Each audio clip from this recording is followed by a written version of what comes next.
യേശുവിൽ സ്നേഹമുള്ളവരെ, നിങ്ങൾക്കെല്ലാവർക്കും സുഖം തന്നെയെന്ന് കരുതുകയാണ്. അതിനായി പ്രാർത്ഥിക്കുന്നു.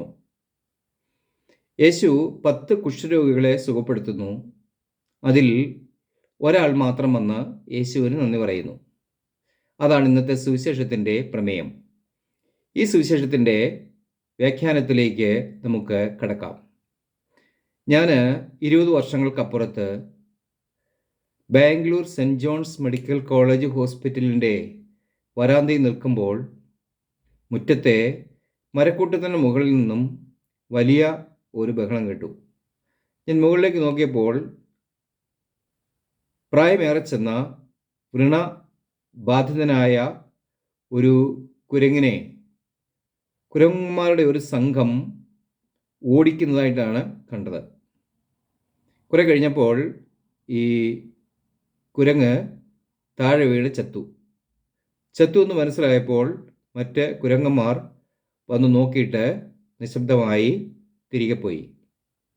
നമ്മൾ മൃഗങ്ങളുടെ, പ്രത്യേകിച്ചും സിംഹങ്ങളുടെയും മാനുകളുടെയും പോത്തുകളുടെയൊക്കെ കൂട്ടത്തെ ശ്രദ്ധിക്കുമ്പോൾ അവയുടെ കൂടെ വ്രണബാധിതരായിട്ടുള്ള രോഗികളായിട്ടുള്ള ആരെയും കാണാറില്ല.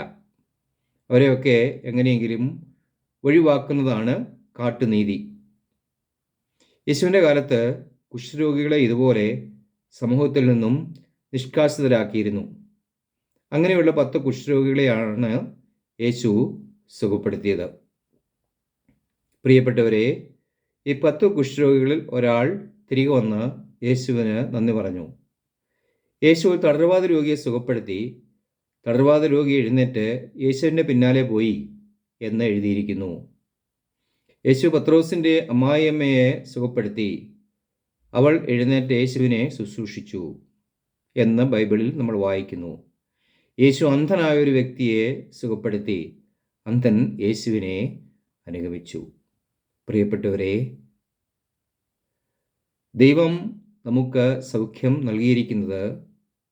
നൽകുന്നത് അവിടുത്തെ അനുഗമിക്കുവാനാണ്. രോഗികളായി കിടക്കുന്നവർ, പട്ടിണിയിൽ കിടക്കുന്നവർ യേശുവിനെ അനുഗമിക്കുക വളരെ ദുഷ്കരമാണ്. കാരണം അവരുടെ ഏറ്റവും വലിയ ആവശ്യം എന്ന് പറയുന്നത് രോഗം മാറുക എന്നുള്ളതാണ്, പട്ടിണി മാറുക എന്നുള്ളതാണ്. വാസ്തവത്തിൽ പട്ടിണിയും തൊഴിലില്ലായ്മയും രോഗവുമൊക്കെ ഉള്ളിടത്ത് എല്ലാവിധ തിന്മകളും പെരുകി വരുന്നു എന്നുള്ളതാണ് നമ്മുടെ സാമൂഹിക പഠനങ്ങൾ തെളിയിക്കുന്നത്. അപ്പോൾ ആത്മീയ അന്വേഷണം നമ്മൾ ചെയ്യണമെങ്കിൽ നമുക്ക് ആരോഗ്യവും പണവും ഒക്കെ ആവശ്യമാണ്. അത് നമ്മൾ നിഷേധിച്ചിട്ട് കാര്യമില്ല. അപ്പോൾ രോഗികളെ സുഖപ്പെടുത്തുക എന്നുള്ളതാണ് ഒരു പുരോഹിതൻ്റെ ദൗത്യം. കാരണം നമ്മൾ ഓരോരുത്തരും മറ്റൊരു ക്രിസ്തുവാണ്, ഞങ്ങൾ യേശുവിൻ്റെ പുരോഹിതനാണ്, യേശുവിൻ്റെ സ്ഥാനത്താണ് ഞങ്ങൾ നിൽക്കുന്നത് എന്നൊക്കെ പറയുമ്പോൾ രോഗികൾ നമ്മുടെ അടുത്ത് വരുമ്പോൾ നിങ്ങൾ എവിടെയെങ്കിലും പോകൂ, ഇവിടെ ചികിത്സയില്ല, ഞങ്ങൾക്കതിന് കഴിവില്ല, ഞങ്ങൾക്കതിന് പറ്റില്ല എന്നൊക്കെ പറയുന്നത് വളരെ മോശമായ കാര്യമാണ്. ഒരിക്കൽ നെപ്പോളിയൻ ചക്രവർത്തി യുദ്ധം ചെയ്ത് മുന്നോട്ട് പോകുന്ന സമയം ധാരാളമായിട്ടുള്ള മൃതദേഹങ്ങൾ വഴിയിൽ ചെന്നിച്ചിതറി കിടക്കുകയാണ്. അപ്പോൾ ഒരു പെരുങ്കള്ളൻ ഈ മൃതദേഹത്തിൻ്റെ കരങ്ങൾ പരിശോധിച്ച് കരങ്ങളിൽ മോതിരമുണ്ടെങ്കിൽ അത് ഊരിയെടുക്കുക, കഴുത്തിൽ മാലയുണ്ടെങ്കിൽ, സ്വർണ്ണമാലയുണ്ടെങ്കിൽ അത് ഊരിയെടുക്കുക, പോക്കറ്റിൽ കാശുണ്ടെങ്കിൽ അടിച്ചു മാറ്റുക, അങ്ങനെ ചെയ്തുകൊണ്ട് മുന്നോട്ട് പോവുകയായിരുന്നു. അപ്പോൾ ഒരു മരണാസന്നനായ ഒരു പട്ടാളക്കാരൻ ഈ കാൽപെരുമാറ്റം കേട്ട് കൈ ഉയർത്തി. അപ്പോൾ ഈ കള്ളൻ ഓടിച്ചെന്ന് ആ ഉയർത്തിയ കരങ്ങൾ പരിശോധിച്ചിട്ട് കയ്യിൽ നിന്ന് മോതിരം ഊരിയെടുത്തു. പോക്കറ്റിൽ നിന്ന് സ്വർണ്ണ നാണയങ്ങൾ കൈക്കലാക്കി.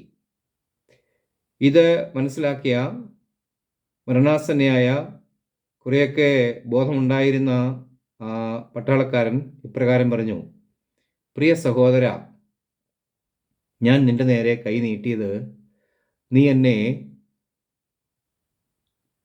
മരണത്തിൽ നിന്ന് രക്ഷിക്കുമെന്ന് കരുതിയാണ്. പക്ഷേ നീ ഒരു മോഷ്ടാവാണെന്ന് എനിക്ക് മനസ്സിലായി. അത്രയും പറഞ്ഞിട്ട് ഈ മരണാസന്നനായ പട്ടാളക്കാരൻ മരിച്ചു വീണു. പ്രിയപ്പെട്ടവരെ, നമ്മൾ ഓർക്കുക, മറ്റുള്ളവർ നേർച്ചയിടാൻ വേണ്ടി മാത്രമല്ല കരങ്ങൾ നീട്ടുന്നത്. അവർക്ക് രോഗം മാറണം, അവരുടെ ദാരിദ്ര്യം മാറണം, അങ്ങനെയുള്ള ആവശ്യങ്ങൾക്ക് വേണ്ടി കൂടിയാണ് അവർ സഭയിലെ പുരോഹിതന്മാരായ നമ്മുടെ അടുത്തേക്ക് കരങ്ങൾ നീട്ടുന്നത് എന്ന് ഓർക്കുക. ദൈവം നിങ്ങളെല്ലാവരെയും സമർത്ഥമായി അനുഗ്രഹിക്കട്ടെ. ആമേൻ.